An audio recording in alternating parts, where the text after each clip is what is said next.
नमस्कार, सुप्रभात। आज प्रदोष व्रत है। माघ मास शुक्ल पक्ष की त्रयोदशी तिथि है। आज बहुत लोगों ने प्रदोष व्रत रखा होगा। आज भी दान स्नान का बहुत महत्व है और जो लोग आज कुंभ में स्नान कर रहे होंगे उनका तो पूछना ही क्या है। आने वाला अमृत स्नान जो कि परसों है पूर्णमासी के दिन, इसमें भी बहुत लोग पहुंच रहे हैं। आप लोग देख ही रहे होंगे न्यूज़ में, इतनी भीड़ है कि पूछिए मत। भगवान की इच्छा रही तो हम भी उस दिन स्नान कर लेंगे वहाँ पे। आज जो बोलना है यहाँ पे पूरा शायद मेरा हो नहीं पाएगा, तो आप लोग इसको फेसबुक पे या मेरे यूट्यूब चैनल पे हरि गोविंद राय पर जाकर देख सकते हैं, क्योंकि आज मुझे बहुत कुछ बोलना है। तो मैं सबसे पहले तो ये बोलना चाहूँगा कि मैं जो विडंबना देख रहा हूँ, जैसे गाजीपुर में एक न्यूज़ मैंने सुना कि कोई हरिजन हैं दरोगा जी, उन्होंने ब्राह्मण फैमिली को बहुत मारा और उनका शायद वक्तव्य था कि मैं इसीलिए पुलिस ज्वाइन किया हूँ कि क्षत्रिय और ब्राह्मणों को सुधारूंगा। मैं ये बताना चाह रहा था कि उस चीज़ से मैं थोड़ा सा आहत हुआ, क्योंकि अभी भी हम लोग इस सदी में आकर पता नहीं क्यों समझते नहीं हैं। इतना कथाकार, इतने बड़े बड़े संत हम लोगों को बताते रहते हैं, फिर भी हम लोग पता नहीं क्या सोचते हैं। मैं अपने माध्यम से एक बार ज़रूर आप लोगों को ये बताना चाहूँगा कि हमारी आत्मा जो है वो अमर है। आत्मा की कभी मृत्यु नहीं होती, बदलते हम सिर्फ शरीर हैं। और क्यों हम ये भूल जाते हैं कि हम जिनसे बदला लेने की कोशिश करते हैं, जिस वर्ण, जिस समाज से, कि इनके पहले पूर्वजों ने हमें बहुत सताया है, इसलिए हम अब इनसे बदला लेंगे। अगर आत्मा अमर है तो क्या वो पूर्वज आप नहीं हो सकते हैं? हो सकता है कि आप ही वो पूर्वज थे जो कि सताए थे और आज आप उस कुल में जन्म ले लिए जहां आपको सताया जाए। लेकिन बहुत ज़्यादा बदलाव आया है इस सदी में। आज भी रोना लोग रोते हैं कि गरीबों के साथ अत्याचार हुआ। समाचारों में आता रहता है कि दलितों के साथ बहुत अत्याचार हुआ। अब दलित के साथ अत्याचार नहीं होता है, भले ही हमारे न्यूज़ में दिखाया जाए, कहीं भी दिखाया जाए। अभी एसटी एक्ट भी बन गया है, एट्रोसिटी। तो उसकी वजह से चाहे जैसे भी बोलिए, एट्रोसिटी तो खैर बहुत बाद में बना है। मैंने अपने बचपन में देखा है कि हम लोग कभी खेतों में पानी लेके जाया करते थे अपने बड़ों को देने के लिए, और कोई एसटी कास्ट का छू जाता था हमसे तो उस पानी को हम गिरा देते थे और हम लोग घर वापस आ जाते थे और दूसरा पानी लेकर जाते थे। लेकिन मैं बहुत चंद सालों बाद ही बदलाव देखा कि जब भी मैं छुट्टी जाऊं तो घर पे देखता था कि जिन लोगों के छू जाने से उस पानी को गिरा दिया करते थे, ये होता था कि ये कहाँ जा रहे हैं, खेतों में जा रहे हैं तो इन्हीं को चलो खाना पकड़ा दो, दे देंगे वहाँ पे। ये क्या मामूली बदलाव था कि जिनके छू जाने से हम पानी गिरा दे रहे हैं, उन्हीं के हाथों खाना भेजने लगे। लोग समझदार हो गए, लोग छुआछूत से बहुत दूर उठ गए। आज कौन छुआछूत को मानता है? आज सबको समान अधिकार है जीने का। आज कोई किसी को कुछ नहीं बोलता है, किसी की हिम्मत नहीं है कि कोई किसी को बोल दे। फिर भी हम दलित का रोना रो रहे हैं कि नहीं, ये दलित हैं, ये बड़ी कास्ट के हैं। दलित अगर कोई अधिकारी बनता है तो आप देख लीजिए, तमाम ब्राह्मण उसके घर चमचागिरी करते रहते हैं। अपने आप को ऊपर उठाइए, जाति के पीछे मत पड़िए। आप खुद को इतना ऊंचा उठाएं, इतना ऊंचा बनाएं कि लोग आपके पीछे घूमें। जाति के पीछे, धर्म के पीछे न पड़ें। धर्म, जाति और वो पूर्वजों की बात छोड़ें, आज पर जिंदा रहना सीखें।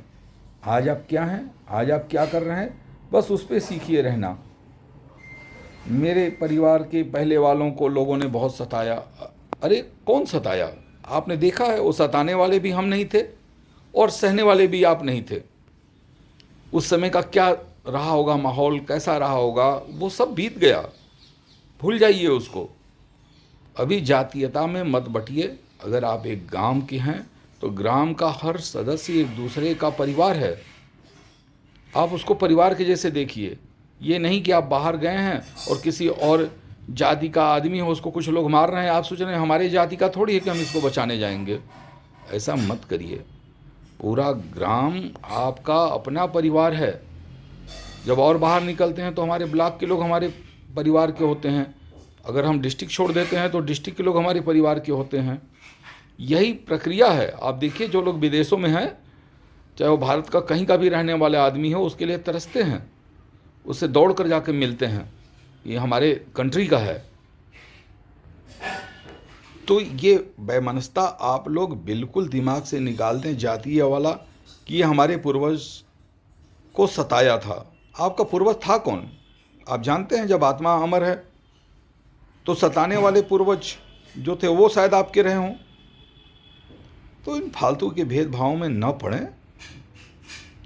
आज अपने उत्थान के लिए सोचें, ग्राम के उत्थान के लिए सोचें, देश के उत्थान के लिए सोचिए। परिवार में सारे बच्चे पढ़ें लिखें और आगे बढ़ें, इस विषय में सोचिए। और जो लोग आगे बढ़ चुके हैं और अपने परिवार को आगे बढ़ाएं। हमें ये सोचना है, ये नहीं कि वो मैं इस जाति का हूँ, वो उस जाति का है, इस जाति का है। आज जातीयता है कहाँ? आज जो सबसे ऊपर है, जो धनवान है, उसकी जाति श्रेष्ठ है। जो नीचे है वो सब लोग उसके घर में काम कर रहे हैं, कौन किसकी जाति पूछ रहा है। लेकिन ग्रामीण इलाकों में आज भी जाति का भेदभाव, वो भी मुख्य रूप से मैं देखा हूँ, जो लोग दलित समाज से हैं वो लोग कहते हैं कि नहीं, हमारे पे अत्याचार हुआ था। अरे नहीं भाई, आप अपने इस भाव से निकलिए। आप भी भगवान के उतने ही बड़े भक्त हैं जितना और सब जाति के लोग हैं। जाति रही कहाँ? आप फालतू के लोगों की बात सुनकर, कुछ मानसिक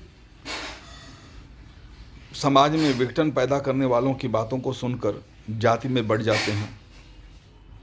उसी तरीके से जब आप नेता ढूंढने चलते हैं तो आप अपने जाति के बंदे को वोट डालना शुरू कर देते हैं।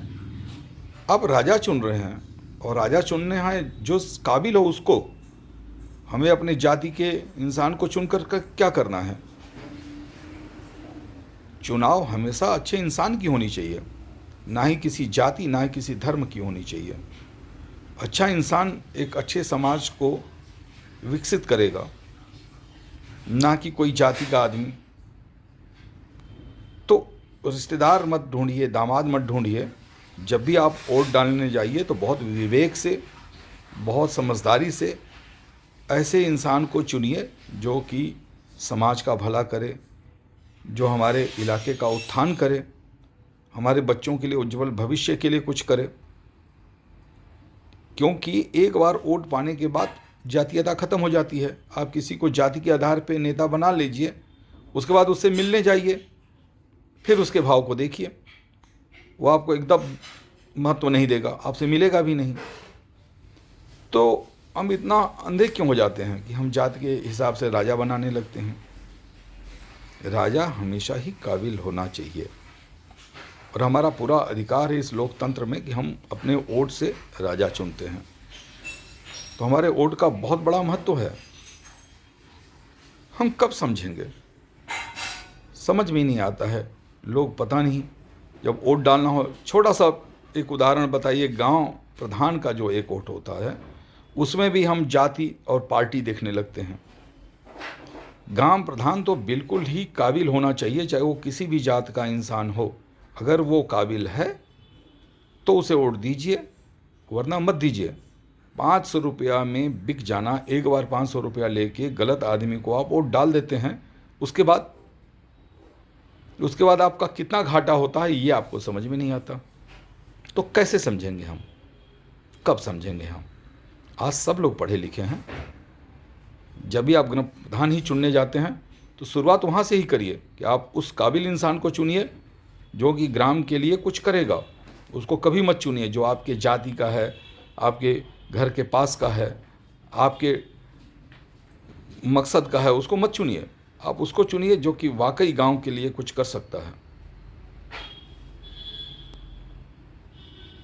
ऐसी बातों को लेकर मैं आपके सामने फिर उपस्थित होऊंगा। अगर बात अच्छी लगे तो इसे शेयर जरूर करिएगा, क्योंकि मैं चाहता हूं कि इस देश का हर नागरिक समझदार हो और वो अपने जीवन को सुधारे और अपने बच्चों को पढ़ाए लिखाए, सबके बच्चे विद्वान हों, सबके बच्चे आगे बढ़ें और किसी के भी बहकावे में आप ना आए।